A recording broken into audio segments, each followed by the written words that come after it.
नहमदुहु व नसल्ली अला रसूलिहिल करीम। बावलपुर से एक सवाल आया कि कुरान मजीद की कुल आयात की तादाद कितनी है। तो इस हवाले से जी मक्का, मदीना, कूफा और बसरा के जो कुर्रा हैं उनके दरमियान इख्तलाफ है। और ये इख्तलाफ इसलिए नहीं है माज़अल्लाह कि कुरान मजीद के बाज़ हिस्सों के आयात होने या ना होने के बारे में इख्तलाफ है, बल्कि बाज़ कुर्रा के नज़दीक एक आयत पर वक्फ़ है, एक आयत मुकम्मल हो रही है, और बाज़ों के नज़दीक वक्फ़ नहीं है, यानी आयत मुकम्मल नहीं हो रही। तो जिनके नज़दीक वक्फ़ है, आयत मुकम्मल हो रही है, उनके नज़दीक उस आयत तादाद बढ़ जाएगी, और बाज़ों के नज़दीक जहाँ उस पर वक्फ़ नहीं है तो तादाद नहीं बढ़ेगी। तो एक कौल के मुताबिक कुरान मजीद की आयात की तादाद 6666 है।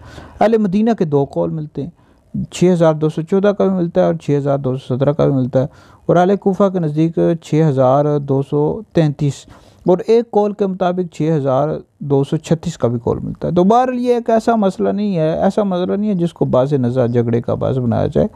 तो बहरहाल ये इस हवाले से इख्तलाफ है। तो इस वीडियो को सुनकर आगे भी शेयर करें, आपके लिए बहुत बड़ा सदका जारी है।